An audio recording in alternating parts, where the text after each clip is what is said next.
जय हिंद क्लास। जैसा कि हम लोग कल कांग्रेस के बारे में हम लोग ने स्टार्टिंग कर दी थी, आज चलिए चालू करते हैं कांग्रेस अधिवेशन।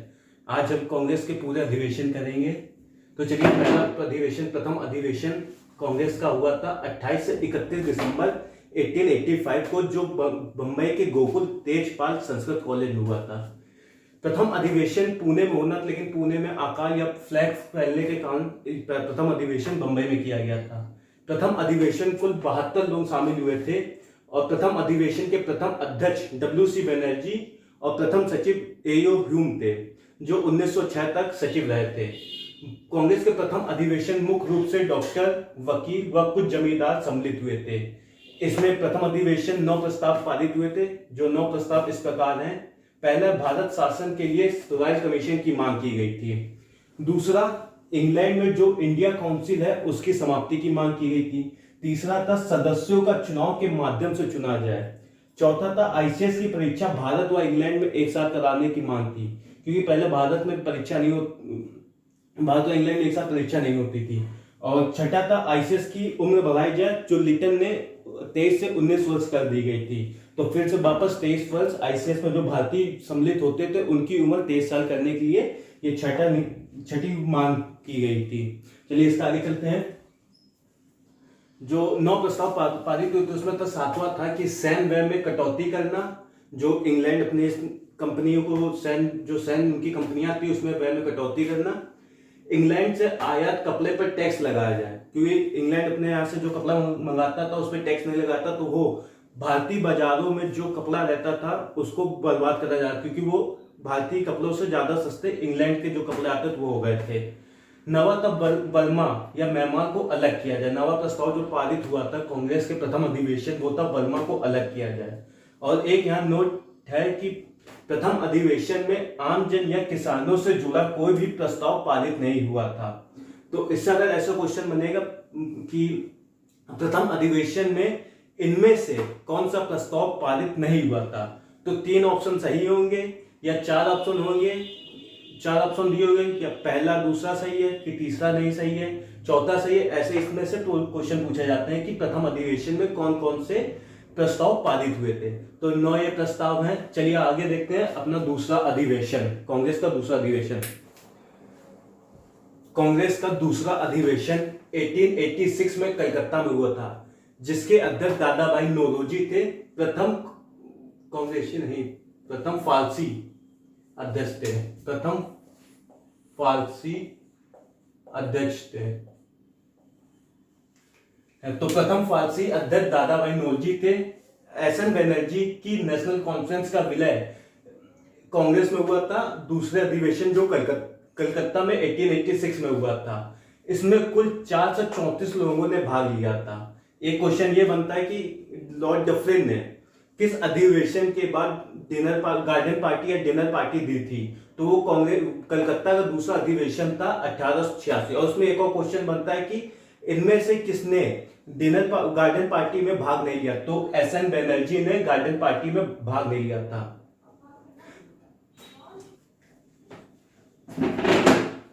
हमारा तीसरा अधिवेशन 1887 में मद्रास में हुआ था। इसमें बदरुद्दीन तैयब ने अध्यक्षता की थी और यह प्रथम मुस्लिम अध्यक्ष थे। और बदरुद्दीन तैयब ने इसी अधिवेशन में नारा दिया था कि कांग्रेसी बनो का नारा, कांग्रेसी बनो का नारा बदरुद्दीन तैयब ने तीसरा अधिवेशन में दिया था। इसमें कुल सदस्य 607 सम्मिलित हुए थे, जिसमें 95 रैयत से आए थे। पहली बार आम जनता से चंदा वसूला गया था। तो क्वेश्चन ऐसे पूछा जाएगा, किस अधिवेशन में आम जनता से चंदा वसूला गया था, तो वह तीसरा अधिवेशन था जिसमें आम जनता से चंदा वसूला गया। और एक और क्वेश्चन बनता है कि पहली बार भारतीय भाषा में भाषण हुआ था, पहली बार भारतीय भाषा में वहां भाषण दिया गया था कांग्रेस के अधिवेशन में। इससे पहले जो 2 अधिवेशन हुए थे उसमें अंग्रेजी में भाषण होता था। तो किस भाषा में हुआ था? तमिल भाषा में। और ये तमिल भाषा में किसने भाषण दिया था, तो तंजौर के म्युनिसिपल कमिश्नर ने तमिल भाषा में पहली बार भाषण दिया था। कांग्रेस के मंच में पहली बार सरकार की आलोचना की गई थी। तो एक क्वेश्चन ये भी पूछा जाता है कि पहली बार सरकार की आलोचना किस अधिवेशन में हुई, तो कांग्रेस के तीसरा अधिवेशन 1887 में हुई थी। इसमें 3 प्रस्ताव पारित होने थे, जिसमें से खाली एक प्रस्ताव पारित हो पाया था, वो था आर्म्स एक्ट के खिलाफ, जिसका ह्यूम के विरोध के बावजूद भी यह आर्म्स एक्ट के विरोध खिलाफ जो प्रस्ताव आया तो वो पास हुआ था। दूसरा था गौ रक्षा से जुड़ा हुआ मामला था, लेकिन इसके ऊपर चर्चा भी नहीं की गई थी, क्योंकि यह गौ रक्षा से धार्मिक विषय के चक्कर में इसके ऊपर चर्चा नहीं की गई थी। एक और प्रस्ताव था असम कुली एक्ट, लेकिन इस पर भी प्रांतीय विषय होने के कारण इसे भी पास नहीं करवा पाए थे। तो ये भी खाली इन 3 प्रस्तावों में से खाली आर्म्स एक्ट के खिलाफ जो विरोध हुआ था वो पास हुआ था। तो तीसरा अधिवेशन यहाँ खत्म होता है। आगे चलते हैं चौथे अधिवेशन पे।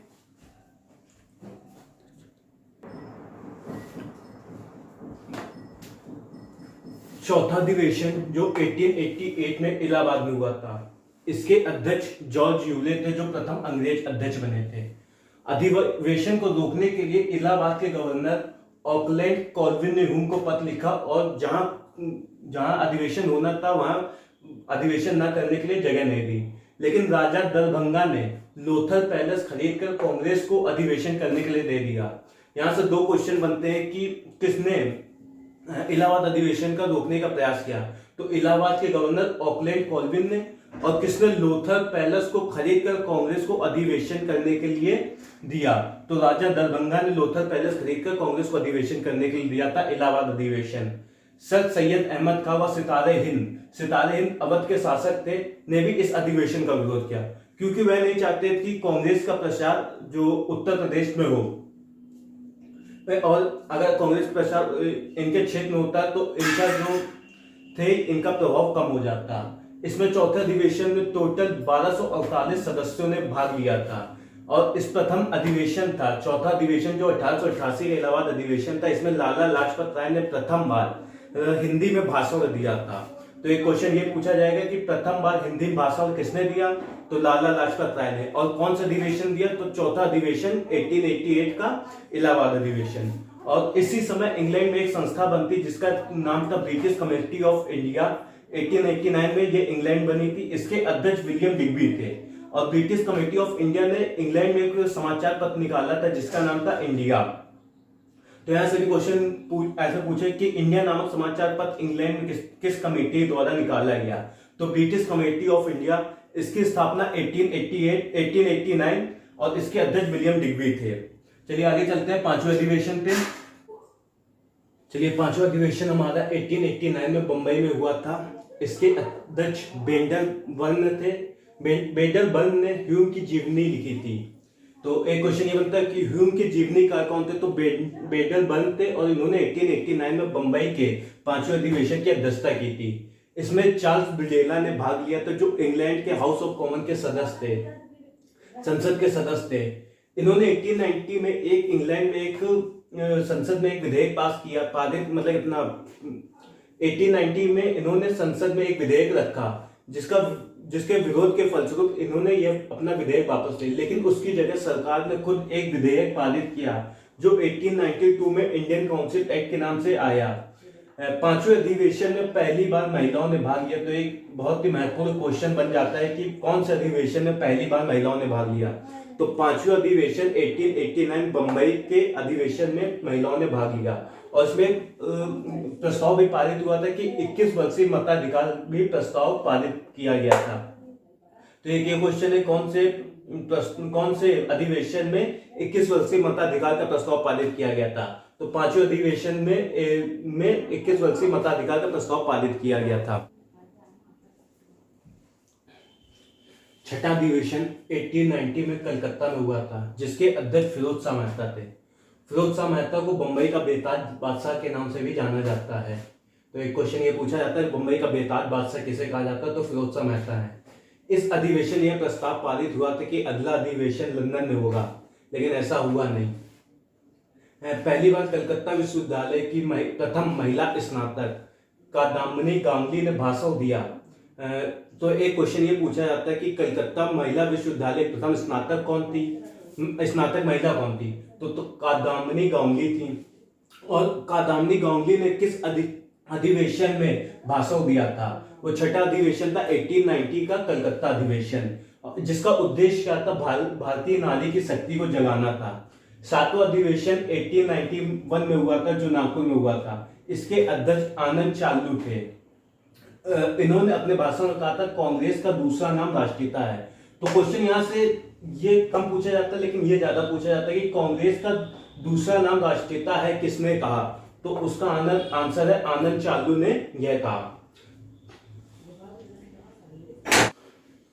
आठवां अधिवेशन 1892 इलाहाबाद, जिसकी अध्यक्षता WC बनर्जी ने की गई थी। इसमें भी यह कोशिश की गई थी कि अगला अधिवेशन इंग्लैंड में हो, पर ऐसा संभव नहीं हो पाया। इसके बाद आता है नवा अधिवेशन लाहौर 1893 में हुआ था, जिसके अध्यक्ष दादा भाई नौरोजी थे। इसमें ICS की परीक्षा भारत में करवाने की मांग की गई थी। तो क्वेश्चन ऐसे पूछे कि ICS की परीक्षा भारत में करवाने की मांग कौन से अधिवेशन की गई? तो नवा अधिवेशन लाहौर के 1893 में की गई थी। 10वां अधिवेशन मद्रास में हुआ था 1894 में, जिसके अध्यक्ष अल्फ्रेड वेब थे। अल्फ्रेड वेब कौन थे?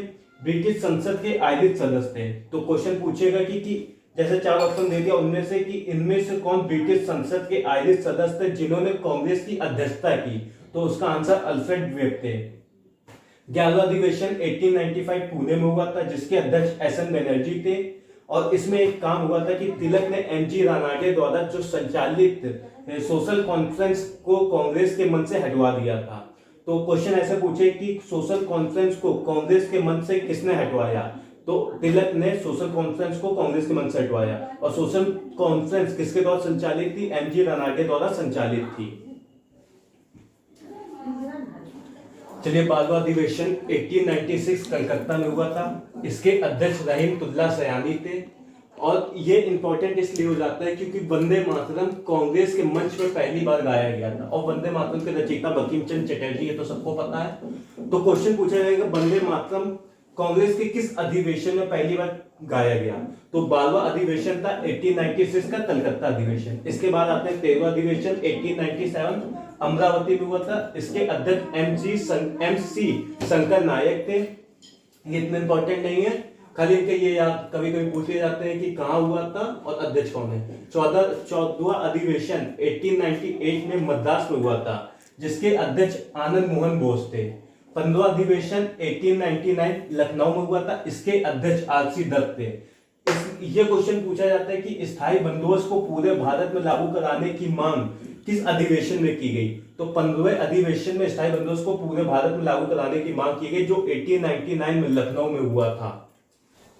12वें अधिवेशन की एक चीज छूट गई, जो 1896 में कलकत्ता में हुआ था। ड्रेन ऑफ वेल्थ का सिद्धांत स्वीकार किया गया था 12वें अधिवेशन में। ड्रेन ऑफ वेल्थ का सिद्धांत दादा भाई नौरोजी द्वारा दिया गया था। चलिए आगे चलते हैं। 16वां अधिवेशन जो 1900 में लाहौर में हुआ था। इसके अध्यक्ष नारायण दुलेश चंद्रावलकर थे। 17वां अधिवेशन 1901 में कलकत्ता में हुआ। दिनीशा ई वाचा इसकी अध्यक्ष थी। अब क्वेश्चन बना कि गांधी ने पहली बार किस अधिवेशन में भाग लिया? तो 17वें अधिवेशन 1901 कलकत्ता के अधिवेशन में गांधी ने पहली बार भाग लिया। यह क्वेश्चन कई बार पेपरों में पूछा जा चुका है। 18वां अधिवेशन है 1902 का अहमदाबाद, जिसकी अध्यक्षता SN बनर्जी ने की थी। 19वां अधिवेशन 1903 में मद्रास में हुआ था, जिसके अध्यक्ष लाल मोहन घोष थे। और 20वां अधिवेशन 1904 जो कि बंबई में हुआ था, उसके अध्यक्ष सर हेनरी कॉटन थे। 21वां अधिवेशन 1905 बनारस में होता है, जिसके अध्यक्ष गोपाल कृष्ण गोखले थे। गोपाल कृष्ण गोखले को विपक्ष का नेता भी कहा जाता है। तो क्वेश्चन पूछे कि विपक्ष का नेता किसे कहा जाता है? तो उसका उत्तर होगा गोपाल कृष्ण गोखले। 1905 के अधिवेशन में स्वशासन को लक्ष्य बनाया गया था और उसमें वंदे मातरम को राष्ट्रीय गीत के रूप में स्वीकार किया गया था। और राष्ट्रीय गीत 1896 के कलकत्ता अधिवेशन में प्रथम बार गाया गया था। यहां से उदारवादी कांग्रेस समाप्त हो जाती है 1905 से। उदारवादी कांग्रेस 1885 से 1905 तक रहती है। फिर इसके बाद 1906 से 1919 तक कांग्रेस सेकेंड या उग्रवादी कांग्रेस का सफर शुरू होता है। फिर 1919 से 1947 तक गांधीवादी कांग्रेस कही जाती है। तो चलिए आज की क्लास यहीं समाप्त करते हैं। इसके आगे से उग्रवादी कांग्रेस का कल से शुरू करेंगे। उग्रवादी और कांग्रेस के शायद कल सभी अधिवेशन कंप्लीट हो जाए। तो चलिए कल मिलते हैं। आज के लिए जय हिंद।